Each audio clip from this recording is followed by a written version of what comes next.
Welcome, everyone. I am Peter Freer. I am the founder and CEO of Play Attention, who has sponsored this webinar for you, Connecting with ADHD and how to improve communication and in your relationships, family, and friendships. I'm glad that you're here. It's important to realize that if you have ADHD, communication can oftentimes be quite difficult and relationships even more difficult. Secondly, if you are related to or you have a friend that's ADHD or you're married to a person with ADHD or you work with a person with ADHD, sometimes making the connection, communication is incredibly difficult, as well as maintaining relationships.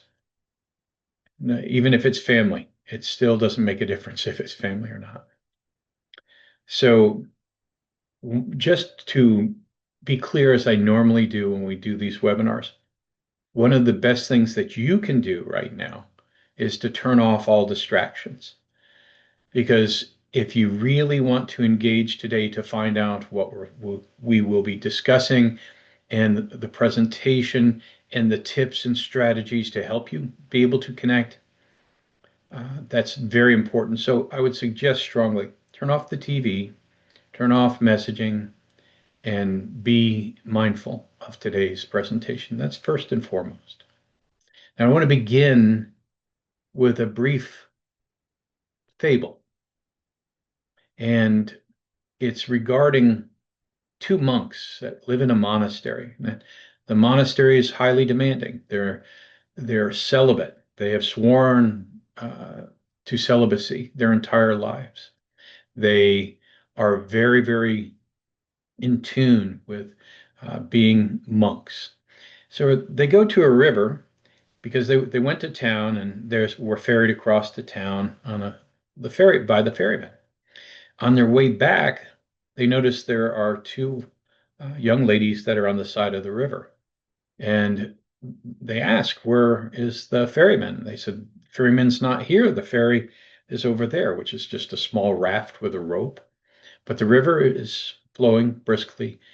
And they said, "We don't want to get our clothes dirty and all wet. Can you carry us across the river?" And the older monk, who was in his 70s, said, "Certainly, I'll carry you across the river." And the young monk looked at him in fear and horror that they would even think about doing that. So the monk rolled up his robes, and the young monk followed the same, even though he was incredibly worried about the whole thing. They rolled up their robes so they're above their knees, and they put the young ladies on their backs, and they carried them across the river, set them down, and the older monk waved at them. They said, "Thank you so much." And the older monk walked on. The young monk was very embarrassed by the whole thing. He put his passenger down and then rolled his robe down and started running after the older monk. The young monk looked at him when he got to him and he said, "We're not supposed to touch women or think about women or be anywhere that close. That was just so wrong to do." And the older monk looked at him. He said, "I put my passenger down at the edge of the river. Why do you still carry yours on your back?" So the reason I told you that story is that when you have these, you're trying to make connections with a loved one or family or friends, a lot of times there is baggage, and that baggage prevents the communication, right? It blocks the communication. And so one of the things that we'll be talking about today is how to move forward, how to lose that baggage, how to take steps to move forward so that you can make a connection. I hope that makes sense to you. I hope you follow.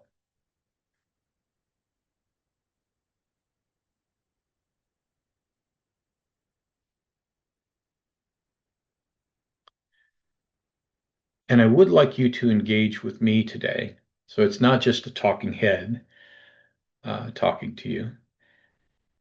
So if you could, in chat, one word How does it feel when communication breaks down? I don't want you to be shy. Just one word, right? Go ahead and put it in chat. I'll read them out as you talk about them. David says it's lonely. Wow. Okay, beautiful. A lot of these are coming in really quickly. All right. David says it's lonely. Tyler says it's disorienting. Christina says it's frustrating. I won't be able to read them all, but these are really good. Efren says it's frustrating. Um, Darcy says it's confusing. Chip says lonely as well. Danette, lost. Toby, frustrating. Larissa, frustrating. Anthony says rejection. Son of they are so good. These are really good. Sad. I'm getting by Sana. Judy, sad. Janet, frustration. Okay. Carol, frustration. There are literally hundreds of people here today, so I'm not going to be able to get them all, but I think you have summed it up exquisitely. It's very difficult, isn't it? And it's very frustrating. And it makes one feel isolated. And the isolation is also a problem. And we want to be able to get by that today. I'll give you, I just did this webinar with our Silver Minds group, which is a part of Play Attention that works with the senior community. And we talked about isolation because this is what happens to a lot of us. We have that baggage of some sort or the other. Maybe it's as we get to be seniors, we don't know wear hearing aids and we tend to isolate ourselves. Isolation, as far as cognitive decline is concerned, is the equivalent of smoking 15 cigarettes a day. So if you're experiencing isolation or the other party is feeling isolation, it is not a good thing in any sense. So we want to be very cautious about the way that we approach this today. Again, the goal for me is to give you enough information and understanding so that you see what's really happening behind the scenes, because there's a way that we perceive it, and there's a way that it's actually happening in the brain of the person. The more we understand that, the better we're going to be able to patch things up and get a good connection.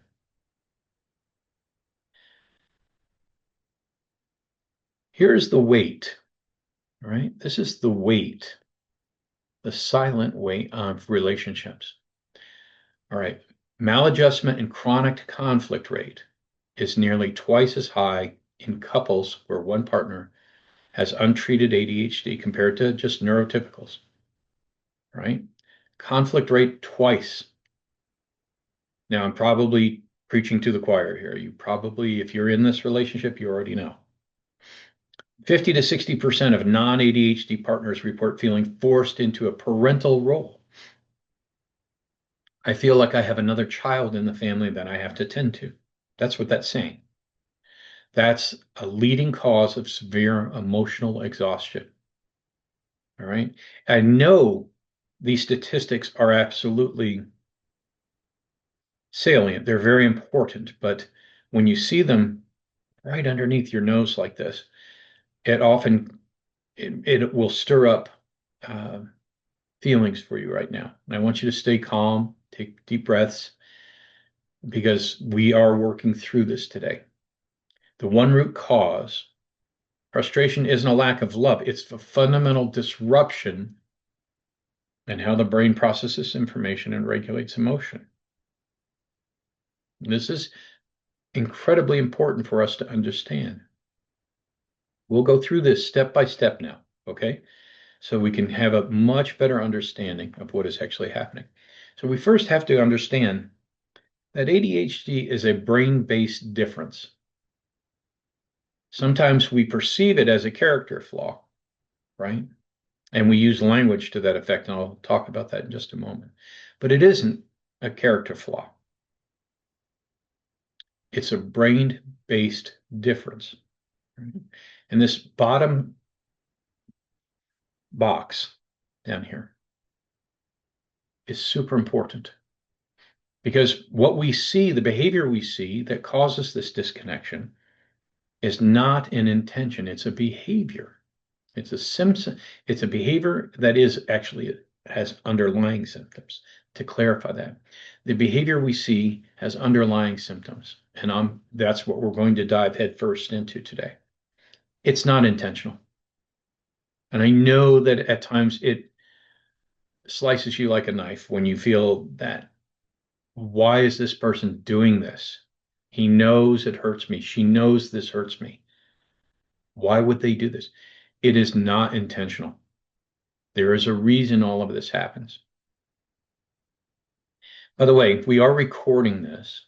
So if you need to watch this again tomorrow, you'll be issued a copy, just emailed a copy so that you can, or a link to a copy so you can watch it again if you need to.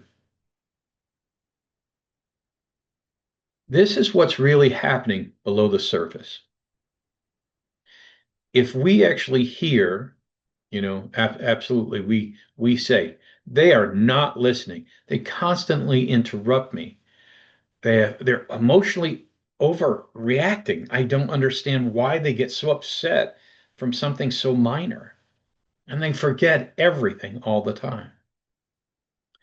But what's actually happening? Here's the machinery of the brain underneath it, right? Executive function, which is planning and memory. Emotional regulation, which manages my responses, the intensity of my responses, whether I overreact or react appropriately. Attention shifting, staying in the present. Now, this is very important, right? Because I just mentioned we carry a lot of baggage, a lot of emotional baggage. Sometimes it's best to leave it back at the river, especially when we're having new conversations. Staying in the present, extremely important. So the last phrase down here, relationships break down when we only react to the surface measures. If we think they're not listening, they're interrupting, emotionally overreacting, and they're forgetful. We have to make certain if we really are interested, if the goal, I think your goal is to get connected again. That's why you are here. And the goal, if we are going to connect, we have to understand the mechanisms behind all of this, which is really brain function, right? And remember, ADHD is a difference in brain function. It's not a character flaw. It's just the way that person's brain responds and reacts, right? And this is called executive function. So this is how we actually do decode it as neurotypicals against the reality behind it. And this is a very important slide, and I'm going to dig into it quite a bit because there's a lot here to process. The assumption is they just don't care. How many times have you said that internally about your partner, your friend, your child? They just don't care. I don't get it. How can they not care?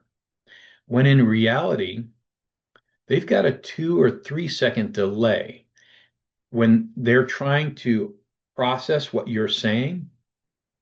They hear the words, but they need extra time to translate that meaning. And sometimes they just, since attention does not, it is not under their command fully, sometimes they only pick up a bit of what you're saying. This is the neurological reality behind it. Many times, you can tell your child, go to your bedroom, put your pajamas on, brush your teeth, and get ready for bed. And you go up an hour later, and they're sitting on the edge of the bed playing a game on their cell phone. Does this sound familiar? Hands up if that sounds familiar. Right on. Okay, so that is the neurological reality behind it. It's that their brain does not process all of this. We think they don't care. They care. They just don't process the same way. Assumption, they are rude. Now, for ADHD people who have trouble picking up social cues, who constantly interrupt, they are rude. We see that as a neurotypical. But the reality is they have a commonly 25 to 30% working memory gap. Now, working memory is what helps us plan, organize our thoughts, um, when they have that gap of almost 30%, they don't know how to share a thought before it vanishes. So sometimes they just blurt out. There's no filter. So they just blurt out and it's interrupting. And sometimes it makes no sense. If that makes sense to you and you've experienced that before, you can raise your hand on that. Because a lot of times we just don't understand why they're blurting out, why they interrupt. They don't even understand what's going on. So that's super, super important. The assumption is they're hypersensitive, overreacting, right? So the first one, the surface behavior is zoning out. Then we say, well, they don't care. Well, they have a delay in processing. Second one, interrupting. Well, they're rude is what we're assuming. The reality gap is 25 to 30% working memory gap. And memory, working memory is a biological use it or lose it, function. And so they just blurt out before that thought vanishes. And many times, when they're interrupting, they really have forgotten what we were talking about in the first place. Many of you probably have seen this. Overreacting. They are too sensitive and they raise a tantrum over nothing. And the reality is up to 90% of ADHD individuals experience RSD, which is rejection sensitive dysphoria.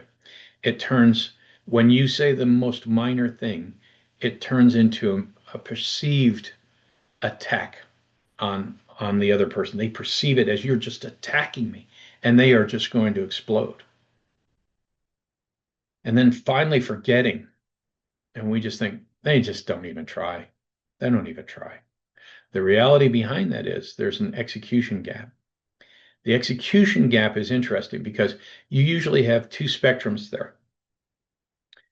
When they have executive dysfunction, right? We have executive function where all of these skills, being able to attend, being able to hold your tongue until it's appropriate to talk, overreacting rather than just reacting appropriately, forgetting.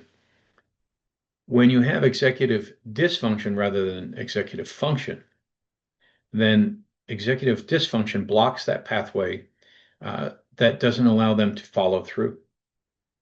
So, but you have two ends of the spectrum there because, sometimes you say they forget, but they'll start 20 projects and they finish none. Or they will start on a project, right? But they try to. They try to start the project, but something is blocking them from even starting it. So you have one end of the spectrum where they'll start 20 projects and finish none. They forget about them, right?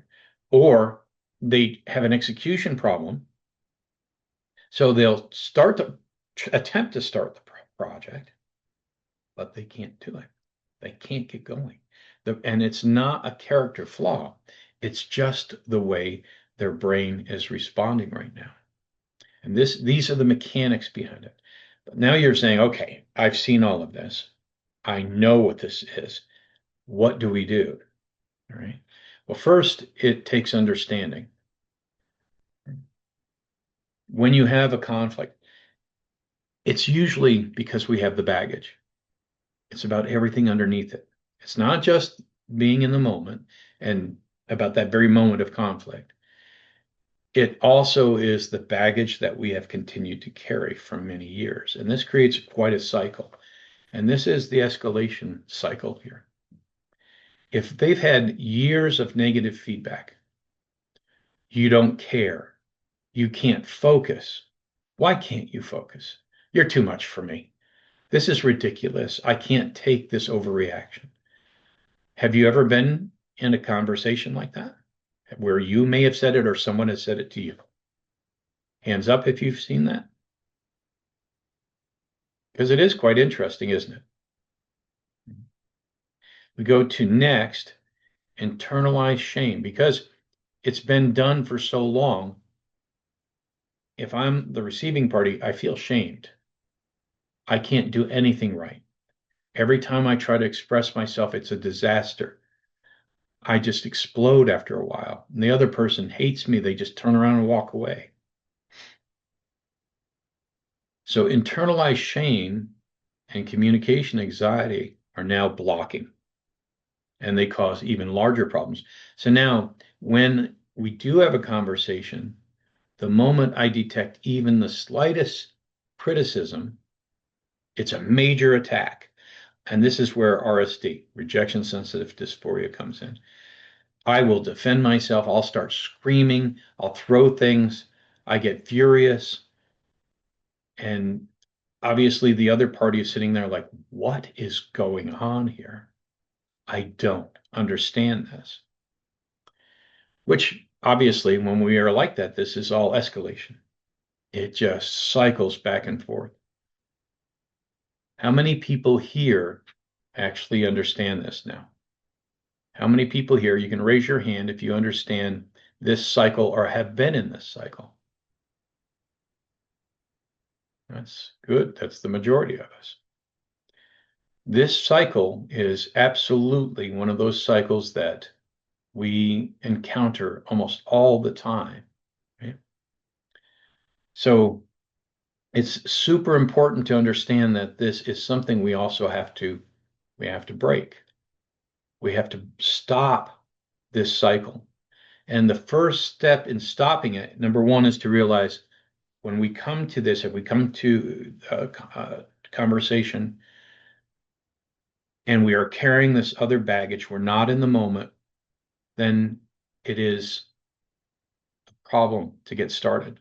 So we have to understand that we carry the baggage from maybe many years, or from a lack of understanding what's on the underside of this, what is actually causing this. If we are carrying it, the baggage, and we don't understand this, then the escalation gets higher. And then every time we try to have a decent conversation, it's almost impossible for us to have communication. So again, we have to dive in now just another step deeper. And so before we start the conversation, we should just take a pause and reflect. All right. Which part of this escalation loop, or iceberg as it may be, feels most familiar in your relationship? Can you type that in the chat? All right. Let's go back to that. Let's type it in the chat. Which part is the one in your relationship? Now, I won't tell everyone your whole name. I won't even mention your name in this response. In this, what is most familiar in your relationship out of that escalation loop? All right. These are really good. Holy cow. The whole loop. That's the first one. The whole loop. Defensiveness, failure to execute, internalized shame aspect, but instead of lashing out, it's directed inwardly. Really, that's insightful. Yes. Internalized shame and communication anxiety, taking what was said and blowing up to extreme example. Stands out, but everything else relates. Number two, all of it. And then, yeah, I get it. Our oversensitive shame of not communicating, right? Beautiful. Thank you. Thank you so much. Shutting down response. Uh, yes, the whole loop. I have internalized it forever. Yeah. Where does giving up and not trying fit in that loop? Okay, I'm glad that question was asked. I'm going to approach that in just a moment. Defensiveness and RSD, instant defensiveness. There's so many of us here, I won't be able to read all of those, but you've nailed it. You understand. So you've been here, done it, gotten the t-shirt. Now, as the question was, so where does all of this come together? How does just giving up? Because, that's where most of us exist. We eventually just stand up and walk away, right? Can't take it. I'm not going to fight with you any longer. Had it. I've had it. But in doing that, it de-escalates because you're not participating in that chaos anymore. But the communication is broken. And that's where we are right now, right? Just giving up. and walking away. And that was the question. Where does that fit in? Well, you de-escalate, but the communication is completely severed at that time. And then that carries over. In the longer run, we do it again because I still don't understand it. I can't comprehend what is happening in this person's mind. But again, with the examples I'm giving you, I hope that you're starting to understand more what you're seeing out of the other side. Because when you understand that, then there are strategies to employ that will help minimize that, right? So you have to reframe the relationship, right? You have to reframe it. If we start by asking, what's wrong with this person? That leads, you can see the big Gordian knot underneath that. That leads to blame and frustration. But if we reframe it and we're asking ourselves, what is happening in their brain? How can we work with that? Now that's a reframing. That's what we're here for today. That is the purpose. How do I reframe that? So if you ask yourself that and you're serious, and obviously you're serious because if you weren't, you wouldn't be at this webinar. So if I ask what's happening in their brain and how can we work with that? How can I work with that? Then that leads to a bridge. That starts problem solving and collaboration. Problem solving and collaboration. Everybody with me on that? If you reframe it, and it has to be intentionally reframing. I cannot go along. So what we've come up to this point is we understand this is what I've been doing for years. What is wrong? Asking myself, what is wrong um, with this person, right? If you do that and the other person just feels shamed, blamed, and they're frustrated, they isolate themselves from you. You don't feel that close connection anymore that you might have in the beginning. We have to reframe. What is happening in their brain and how can we work with it? And that is what leads to problem solving and communication. All right. So here's the first strategy to use. Now that you've emptied the backpack out, we've emptied our knapsack out. So instead of giving vague requests, and this is a really good one, can you help me more around the house? And when something doesn't get done, you go, why? I asked you to help me, and you don't do anything. So obviously, we have to change that. We reframe that. And I'm going to give you the whole story behind that now. Okay. So when you give a vague request, they process this as maybe needs some help around the house at some point. I'm not certain what that is. And so in your mind, there are specific things you want done. So to make it better for that person that you're dealing with, make it very clear and concrete and short. Notice the word short at the end of this. Actionable structures. Can you take out the trash every Tuesday and Friday? I will leave a note on the refrigerator door for you to do that. Trash day, Thursday and Friday, please. Now that's a lot different than the vagueness of, can you help me more around the house, please? Because when I say that, I'm already annoyed. When you say a phrase like that, already annoyed. Help me more around the house, please. Or I need you to schedule Tuesdays and Fridays, take out the trash. I'll leave a note on the refrigerator. I'll put it on your calendar. We'll have it pop up in your Google Calendar. Please help. Thank you. That's it. All right. Now, when you're having the conversation, a larger conversation,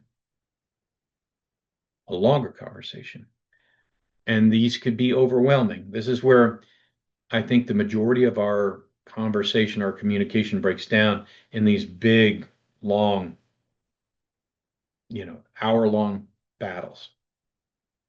Don't even plan on an hour long. Don't plan on more than a couple of minutes.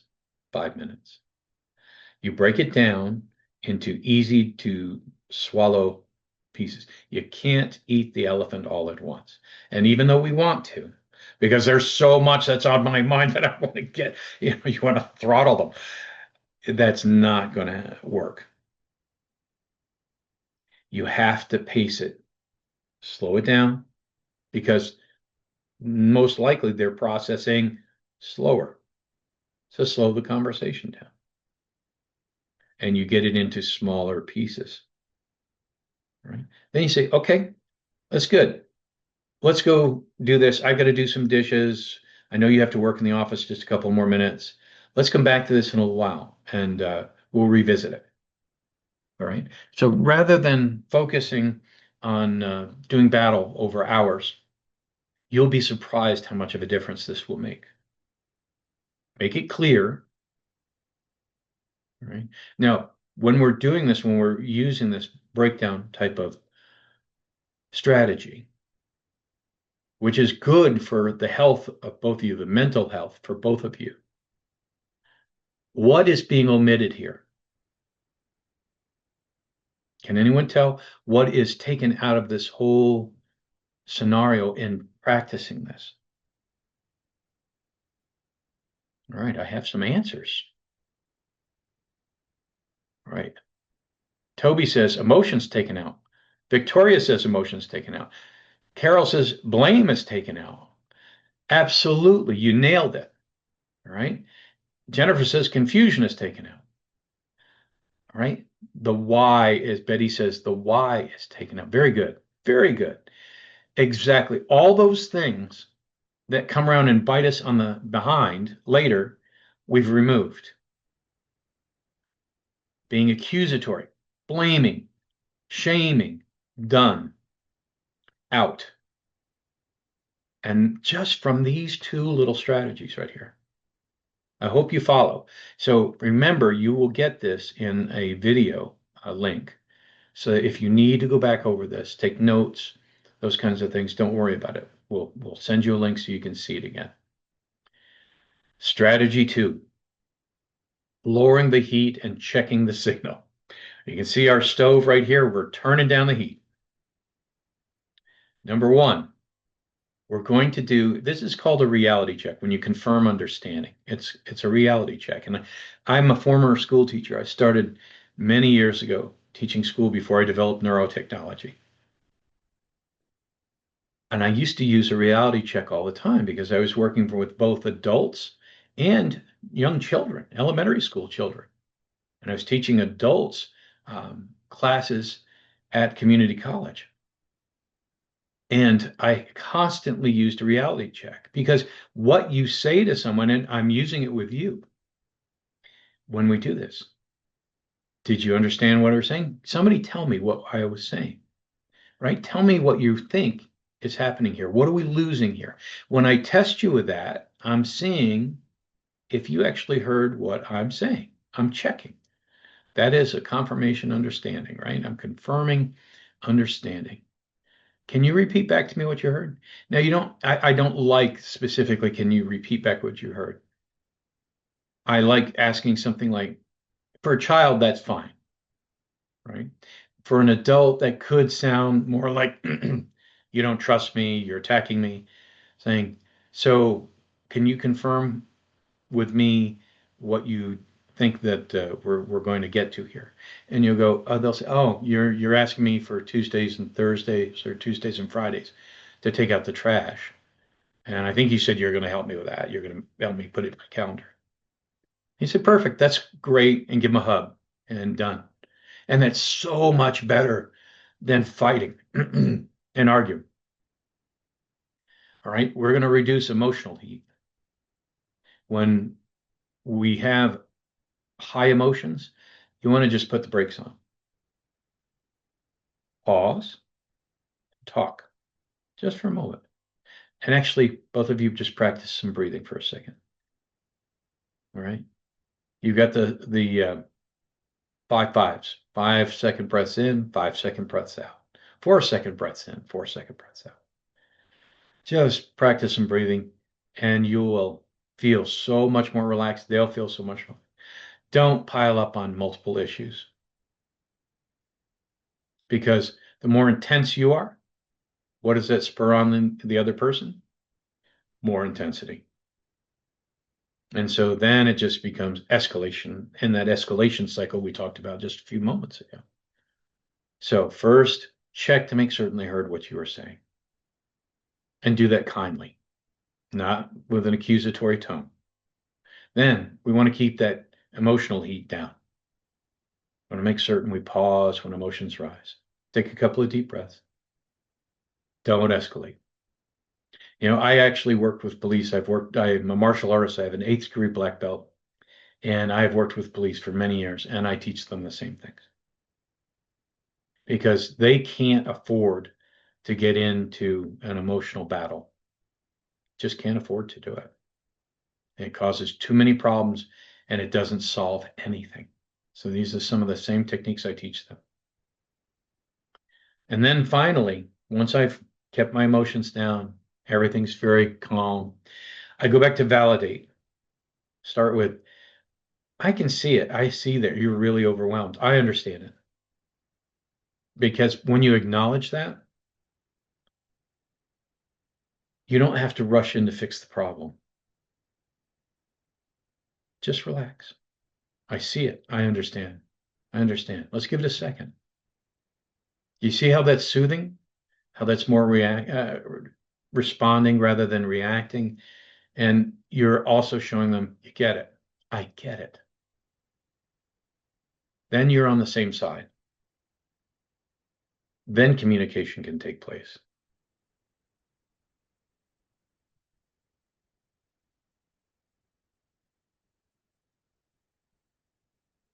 Now, this is interesting. Externalizing the memory. This is something I've already mentioned. You can rely on systems, not just personal memory. You can rely on systems. And the systems are very simple, right? If you rely on their personal memory, which we know has a gap in it, most likely if they're ADHD, prone to forgetfulness, not completing things, but instead you can use a digital sticky note or just a sticky note that you put on the refrigerator and you capture what the conversation was immediately. So if I'm asking you, hey, would you take the trash out Tuesdays and Thursdays? Here's a sticky pad. Let me just put this down. See this? I'm putting it right here, honey. It's on the fridge. So please just remember to do that for me, will you? Done. There's no battle. I'm not accusing you of being a failure, shaming you. Easy to do. You use a shared calendar between you and your partner, you and your family member, you and your child. That's another way to do it. So the truth is there. There's no your facts are this, my facts are this. The calendar says it all. There's only one fact. All right. These are just using shared calendars. You would be surprised how having these on your phone and your child's phone or your phone, your husband's phone, your wife's phone, huge difference. Smartphone notifications. You can put reminders on our phones. There are apps to do this. There are apps on your phone right now that will do this. So the phone buzzes in their pocket. They pull it out. You go, oh, Tuesday, time to take the trash out. I'm on it. Right. So that removes me from nagging my child. It removes you from nagging your partner. Again, as a reality check, what are we taking out here?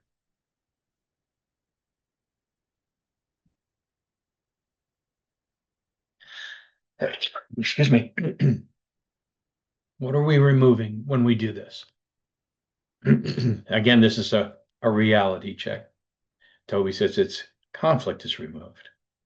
Absolutely. We're back to that. We take out conflict, we take out blame, we take out emotion, we take out accusatory tone, right?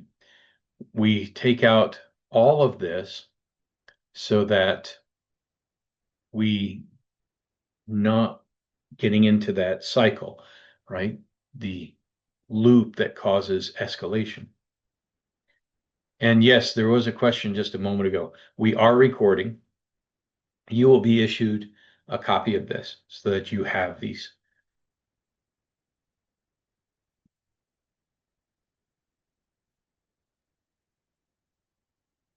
Strategy 4. We're going to have a safe talk environment. Now, I'm not a big fan of, this, safe that, but this is a really good idea here, right? Safe zone, right? We have intentional scheduled times that we talk. And this can go on any of those calendars or phone reminders. You know, Thursday afternoon, 4 o'clock, we have our talk time. And to soften that even more, I'll make tea, or we can have a nice drink together, or we could have a soda together. That's our talk time. It's safe, intentional, scheduled time to talk. All right. And that cuts out them feeling like, oh, here comes another ambush. I know every time I turn around, all you're doing is criticizing me. I feel ambushed at every corner. You ever hear phrases like that? But if you schedule it, it is a safe time. And to make it as safe as you can, you use the techniques that I've taught you up to this point when you do this, because the whole sequence here has been to understand the way their brain works, way their executive function doesn't work perfectly for them. Again, as we started with, ADHD is not a character flaw. It's a brain uh, attribute. Essentially, you have different ways of brain function than you do for neurotypical. If you don't understand that to start, then it's hard. Once you understand how their brain is responding compared to the way yours responds, then you can do all of these things and it will make a world of difference to you. All right. Set the times to talk, but use the techniques we've already learned up to this point, 1, 2, and 3. Take out all distractions. This one says no multitasking or background screens. No distractions.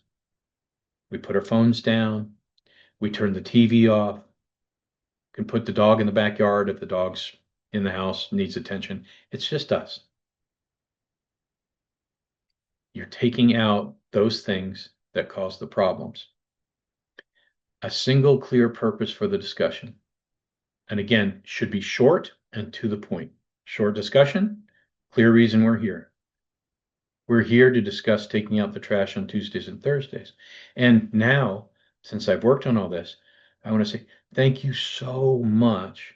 I just wanted to take a moment to thank you for doing those things for me. Thank you for making certain everything goes out Tuesday and Thursday. I really appreciate it. That's the single clear purpose, not an hour-long battle. Do you see how we can lead up to this now? Do you see that we've set the basis for understanding? We set the way to understand the way their brain functions a little bit different. It processes differently. And now we're up into here's what we could do that will get us out of all of that backpack of misery I've carried around for many years. Because this has led to more than one divorce. I can tell you that right now. And I have friends that absolutely can confirm it, that are divorced because of this. So this means that I am no longer out here by myself. Once I use these strategies, I actually have a team member with me rather than an opposition, an opponent. So for partners, family, and friends, you prioritize patience over pressure. And I think you can understand. That's what I've been talking about all the way through. Patience and understanding over pressure. We constantly use pressure because that's the way we were raised generally, right? When I was practicing football in high school, come on, try harder, kid. Don't tell me about any strategies about how to make it better. Just try harder, kid. That doesn't get you very far. Choose curiosity over criticism. Ask, what do you think about that? Can we do that? Right? Rely on structure over assumptions. The assumptions start that rolling cycle that we talked about previously. Need to rely on structure. And I've shown you the structure you can use that you will find works remarkably well if you will do it consistently. Don't assume anything because you've heard me use the word accusatory several different times today. If we are making assumptions, that's an accusatory tone. And can anybody tell me, if you're listening, if you've been listening, can anyone here tell me what that causes if you have an you're making assumptions and you have an accusatory tone? What will happen? Yeah. David says they're going to get defensive. Yeah. Betty says defensiveness. Carol says conflict. Absolutely. And then Victoria says we get chaos, chaotic arguments. Judy says shame. All those things. Beautiful. Thank you for listening. I am so glad we're together. Um, Judy, shame. Jennifer, I think Jennifer is also in one of my classes. Hey, Jennifer, they'll shut down, Jennifer says. Absolutely. Chelsea says escalation loop. Absolutely. You see how this all ties together? I mean, it's crazy how clear this becomes when it gets laid out for you like this. Now, remember, your role is not to fix them. You're not going to fix them, right? There are different ways to fix them. That's why I created Play Attention. It's for increasing executive function so that they can use their cognitive skills that are weak and they can actually learn them because just because you know them doesn't mean they know them or have them, but they can learn them. So you can't fix that. We have the tools to help fix that. That's where Play Attention comes in. But it's for helping to create an environment where they can succeed, right? That's the key for you right now. And I've given you that key. Now, if you have ADHD, all right, you have to acknowledge your brain processes differently. It's not a flaw, it just processes differently. And that also creates the boundary between us at times. Just as if I, as a partner or a family or friend, if I don't understand you and I don't practice patience over pressure or curiosity over criticism or just rely on structure over assumption, that puts up the block. You with ADHD also have to acknowledge your brain works differently. Ask for clarity. Ask. It's not an insult. Just ask. When you lose track, say, please, would you just repeat that for me? Please? And you'll be amazed that the person will put their hand on yours and go, yeah, this is what I was talking about. Practice pausing, right? Before we have an explosion of RSD, before I get triggered, take the 5 and 5. 5 breaths in through the nose, 5 breaths out through the mouth. Use that before you get triggered. You'll be surprised how much the other person will appreciate you for it. Now, your role with ADHD is you're going to build small external systems and own your mechanics and give yourself grace. You notice that last one? The external systems I'm talking about are using technologies like the one we provide and Play Attention. And then you own your own mechanics. Give yourself grace. You know, I discovered this nearly 30 years ago. Gosh, it's 35 years. I'm getting old, folks. 35 years ago. It's when we started all of this. Now we have a special division that works with our seniors.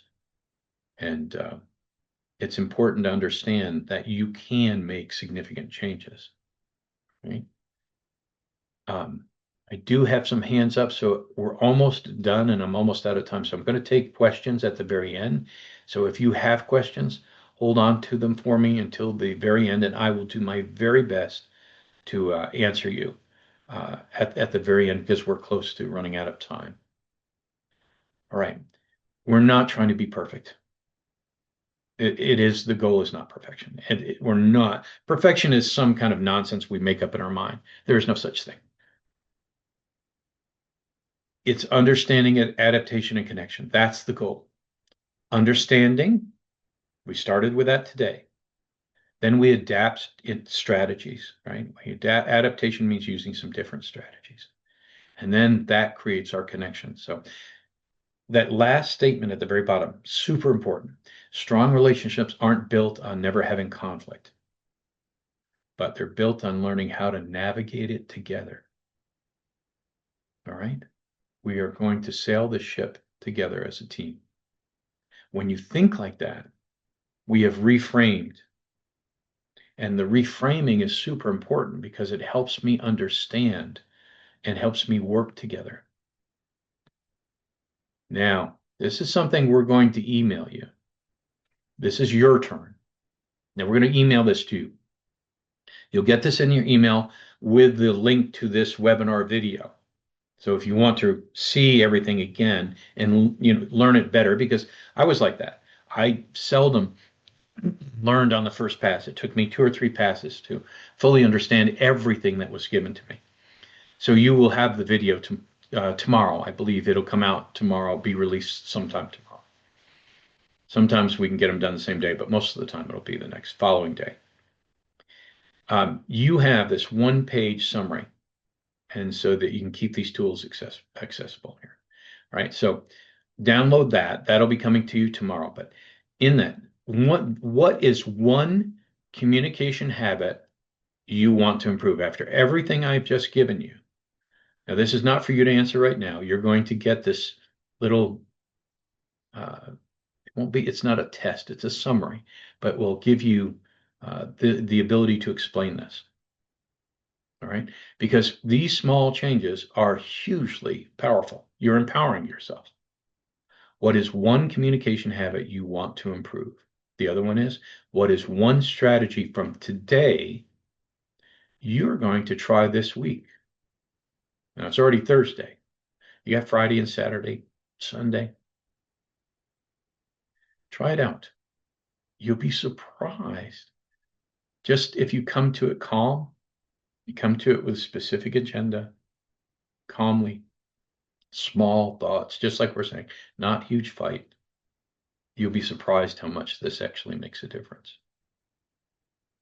And so again, we'll send this to you. You'll get this in your email just so that you can remember it. Your next steps, this is very important as well, right? We have, Play Attention has the ADHD and Neuroplasticity Challenge going on right now. So if you already have Play Attention and you're here for that, ask about our Neuroplasticity Challenge. In the chat, type in neuroplasticity or just type in challenge if you want to learn about that. If you don't have Play Attention yet, ask about getting Play Attention and joining the Neuroplasticity Challenge, which includes many tips and strategies just like you learned today, extra materials, challenges for you to accomplish. There's so much to it, and it's fun. All right, so if you want to learn about the challenge, type in challenge. Request a consultation about Play Attention so that you can have if it's you can improve your own executive function. If it's not you, it's your child, your spouse, your friend, how they could actually do it themselves. We've been doing this for 30-some years, almost 35 years, and with incredible results. By the way, I have in the past done full webinars on RSD, rejection sensitive dysphoria. If you think you would like to have that information, we can lead you to that webinar video too. Thank you so much.